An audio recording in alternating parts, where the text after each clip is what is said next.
One of the biggest lies that women are taught from a very young age is if we are agreeable enough, if we are low maintenance enough, if we are sweet enough, if we don't speak too many needs, we will then be rewarded with love and emotional safety. The message is don't ask for too much and then you'll get more. Act like you don't care and then you'll be chosen. And the spoiler alert is you won't. By acting like you don't care, by acting cool, by acting like you don't have needs, that's not what gets you chosen. That's not what leads to healthy relationships. That's not what gets someone to fall in love with you. What works is having a voice inside your relationship, being empowered enough and safe enough in your body to be able to say what it is that you want and you need, to have clarity about what it is that you want, and having a certain level of fearlessness or courage to be able to express what it is that you want. It's not that being agreeable and sweet and low maintenance, it's not that those are bad traits. And I'm certainly not encouraging being in a relationship and being angry and confrontational, because that's not going to get you anywhere either.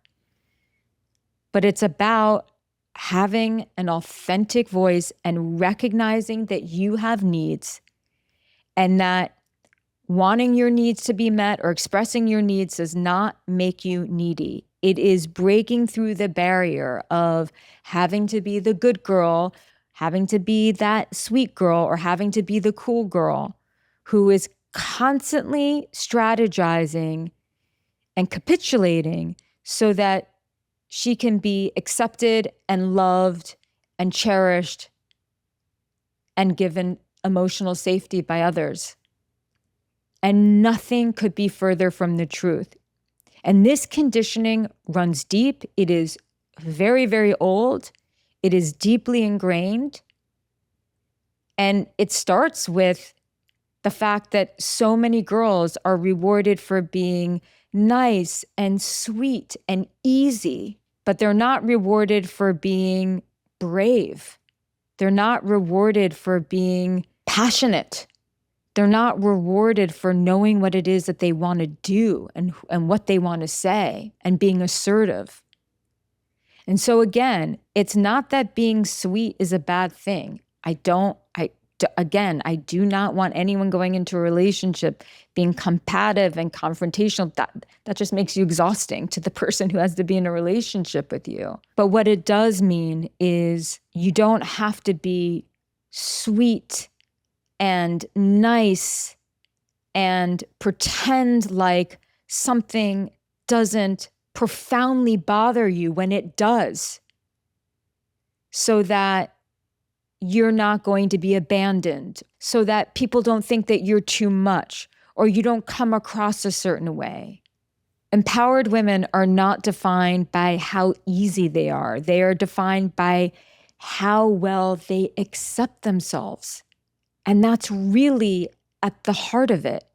It's accepting who you are and what it is that you need and not being afraid to scare people off. In dating, it's being very direct and clear about what it is that you want and what it is that you need. And will that scare some people away? Yeah. But the ones who matter will stay. Because there are far more people out there who are going to be attracted to your directness than they're not. Believe it or not, it's really, really true. Again, it's not about coming on to dates or coming into a relationship with aggressive, intense energy. You can be sweet and have strong boundaries. You can be nurturing and know how to say no. You can know how to meet your needs and also be unapologetic about stating what it is that you need from someone. You can do both. But I promise you that if you are dating someone or you're in a relationship, or even if you're in some sort of work circumstance, it doesn't even have to be romantic. You're not going to get more of what you need by giving more to someone who's giving you nothing. And this lie that we've been sold that if someone is not investing in you, whether that's romantically or in another kind of scenario, if you are just giving more to them, if you're just nurturing more and then you're showing how much value you can give them, that you're actually going to be chosen, no, it's actually going to be a turnoff, because there is no bigger turn on than our authenticity and being comfortable enough in who we are and what it is that we want, and not fearing what someone else is going to say or do in response to that. There is nothing more attractive than that. And if you meet someone who is thrown off by your directness, if you meet someone or you're in a relationship with someone, whether it's a romantic relationship or otherwise, who does not want that part of you, go find someone else.